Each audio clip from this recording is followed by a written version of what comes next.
Welcome to the Morning Wood. I'm your host, John Heislop, joined as always by my friend, the great Matt Modi. What's up, Matt? Great sweatshirt color today.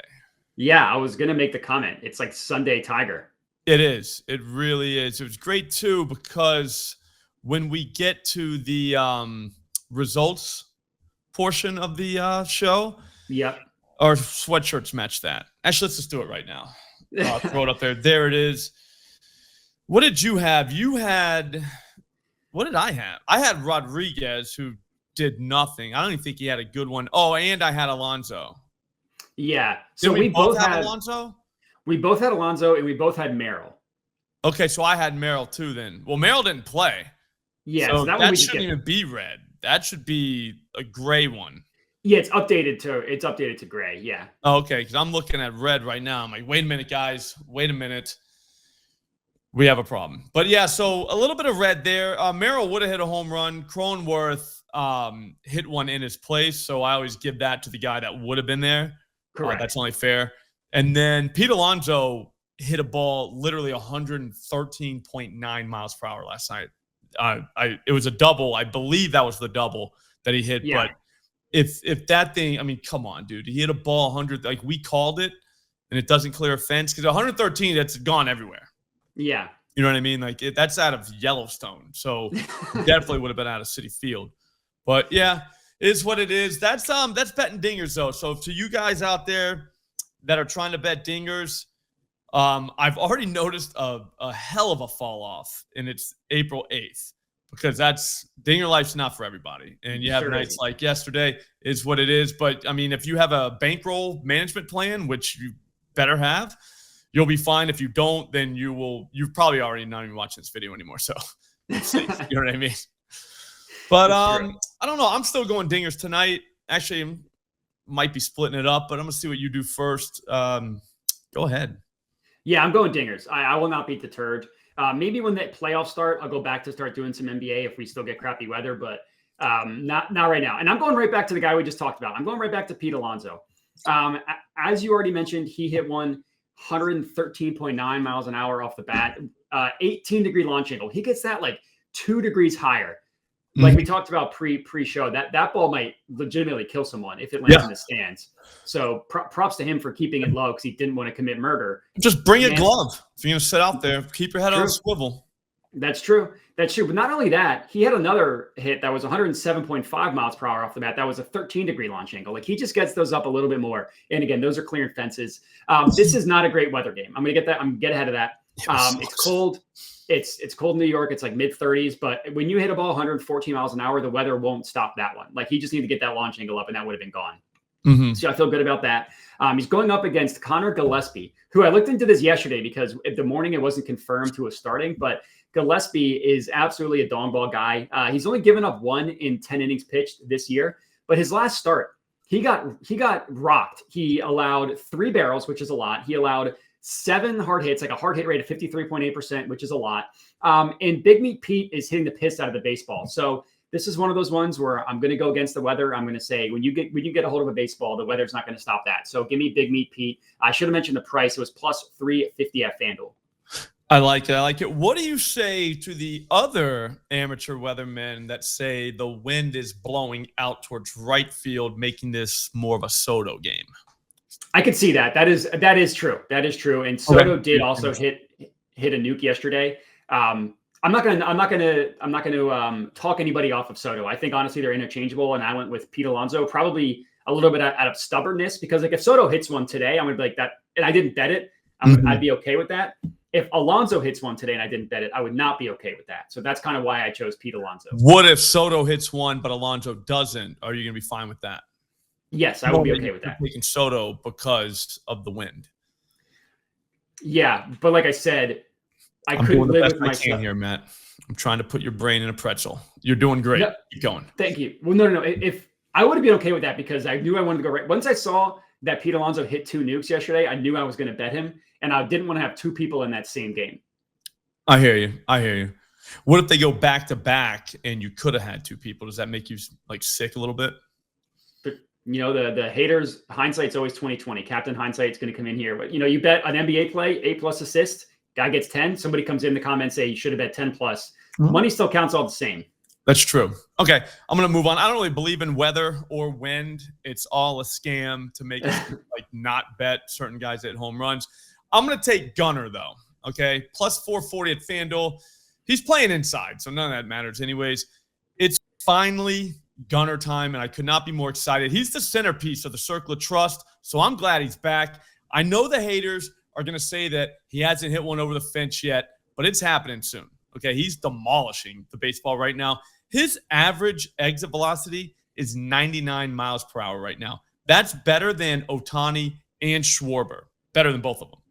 Maybe you heard of both of them. He's going to see Merrill Kelly, all right, who just got embarrassed by the New York Yankees last time out. Guy looked like a piñata, but one that was alive, which is something you really don't see a lot, okay? So I'm thinking Gunnar leads this game off with his first home run of the season. This feels too easy. That would be electric. Yeah, somebody that a dong player that I respect is also on Gunnar today. So I think that's solid. I'm going to go with another Circle of Trust guy for me specifically. I have gotten him this year. It's Brandon Lau. I think I took him on the Thunderdome last Friday, and he didn't. I like how you got his name right. It's Lau, not yeah. Low. You hear a lot of guys go with Low, and it's like no. It's Lau. Yeah, correct. It reminds me of the Family Guy episode where Peter's with a kid wanted to like bang the teacher. Remember that one? I actually don't remember that one, but Peter I do like it. Let me put this delicately. My son wants to plow you. Oh, yeah. That's like, whoa. Well, plow, you know what I'm saying? So every time I see that name, I think plow. I don't know. It is what it is. That's got to help him hit a home run, I would guess. I think so. I mean, it's one of the funniest scenes ever because I did not see that coming at all, but I should have. But yeah. Yeah, that is Family Guy. So, yeah, I had him on the Thunderdome. He didn't hit a home run. Then he hit one on Saturday. So he was again, we're circling the wagons with him. We're right there. One of the rare positive games for home run today, positive weather games for home run, wind blowing out to right field, which does help my argument. So I'm going to make that. That's going to help a lefty like Brandon Lau. He's going up against Kyle Hendricks. We remember Kyle Hendricks as a ground ball guy back in his Cubby days when he didn't give up home runs. It's not the same guy. Last year, home run per 9 of 1.45. That was bad. Against lefties, specifically home run per 9 of 1.85. That's very bad. He's had a bad home run per 9 in 3 of the last 4 years. It's a small sample size this year, but it hasn't started well for him. So give me Brandon Lau to hit a home run plus 450 ESPN bet. I like it. Does it concern you at all that you have not had him when he actually did hit a home run? I did last week. It just wasn't on the Thunderdome specifically. Okay. Because that always scares me too when a guy's like just plowing the ball and I never have it on the day when he does it. You can't get the right day. Yeah, that does. Yeah, it's like, man, I'm always on the wrong day on this guy. All right, just checking. I was gonna go with another dinger, but I'm not gonna do it. Everybody and their brother is gonna be on Jordan Alvarez, so I don't know if you're on him, but yeah, you could take him. But I'm going to go Shane Smith, 5+ Ks, plus 164 at FanDuel. I'm going to dip right back into the K market today, partly because I need something to sweat in the afternoon games, and I couldn't find any dinger guys that I liked, so I started looking at strikeouts for that. But it's partly because I think the books have this guy wrong, too. So it's just twofold. I don't think he's a 5+ plus 160s guy, all right? He looks to me like more of an over 4.5 minus 120 type. Okay, because in the minors last season, he struck out 113 guys in just 94 innings. I know that's the minors and whatever, but not every guy does that. Okay, 10+ Ks per 9 in the minors is very good for a guy being priced at plus 164 for 5 strikeouts in the majors. Smith's going to see the Guardians, who aren't really a strikeout team, but they aren't really not a strikeout team either. Okay, they've fanned 37 times in their last 129 at-bats, which is not great. There's more than a few of them that have a really hard time with sliders from righties, and Smith definitely throws one of those. At the end of the day, we only need 5 strikeouts here. All right, this feels easy. It could hit in the second inning.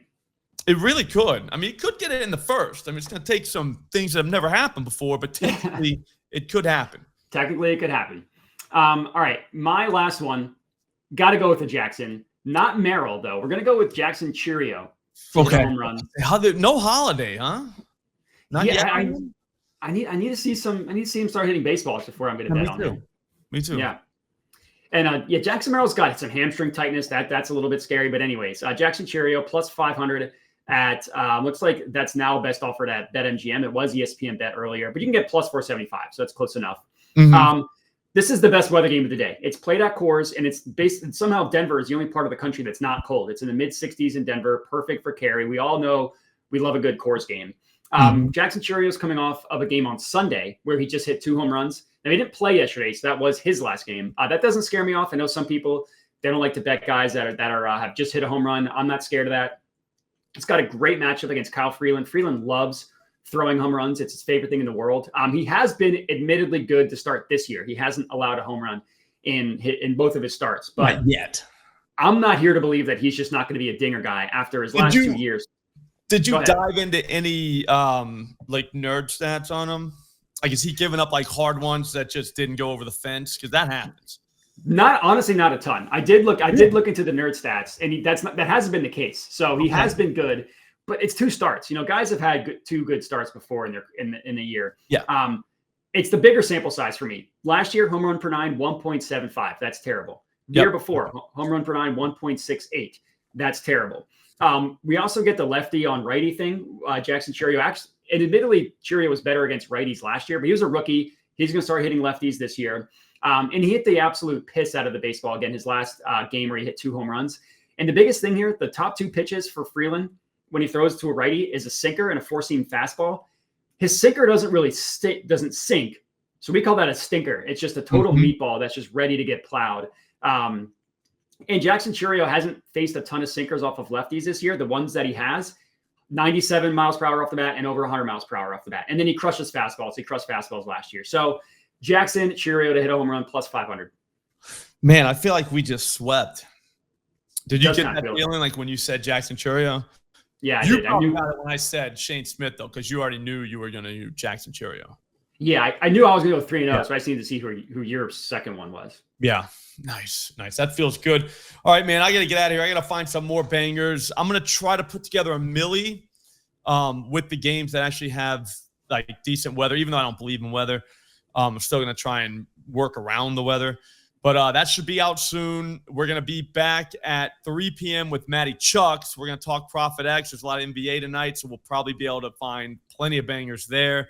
And then I'm going to be back with Aton at 4, going over the tools at Odd Shopper, trying to find even more bangers. So like, it's just going to be a banger of a day. I can't wait to do it. If you want to see more of what Matt Modai does, his YouTube channel is at Jedi Modai. Go over there and subscribe. I'm Slop Rules, so go ahead and subscribe to this channel now while you're here. Get the notice on. We'll see you later. Thanks for watching.